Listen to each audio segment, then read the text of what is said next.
Welcome to Jagannadh kitchen. ఈరోజు నేను బాస్మతి రైస్తో పుంటికూర బిర్యానీ చూపిస్తున్నానండి. ఈ గ్లాస్తో 2 గ్లాసులు రైస్ తీసుకున్నాను, 4 గ్లాసులు నీళ్ళు, పుంటికూర 2 కట్టలండి. వీటికి కావాల్సిన పదార్థాలు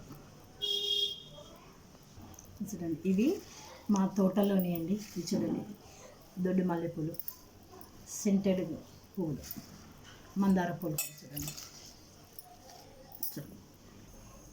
ఆయిల్ వేసుకుంటున్నానండి.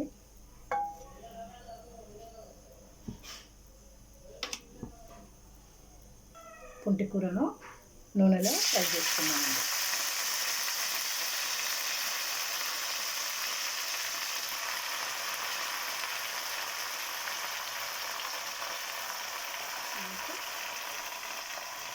కొన్ని పచ్చిమిర్చి వేసేసుకుంటున్నాను.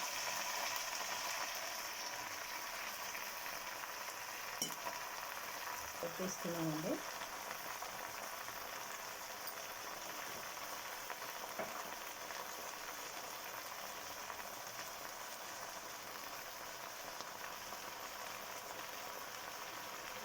అండి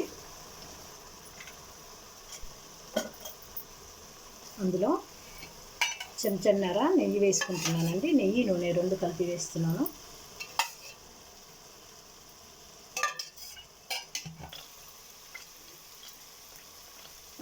వేడి ఏంటండి, బిర్యానీ ఆకులు, పచ్చిమిర్చి, పల్లీలు, కాజు, బండ పువ్వు, దాల్చిని, లవంగాలండి వేసేసుకుంటున్నాను. ఈ విధంగా అయిపోయింది కదండి. దీన్ని మిక్సీ పట్టి కొద్దిగా చల్లారిన తర్వాత మిక్సీ పట్టి తెస్తానండి.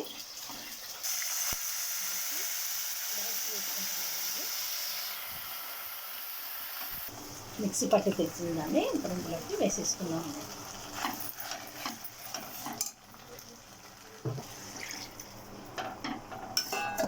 నీళ్ళు పోసేసి మూత పెట్టేసుకున్నామండి.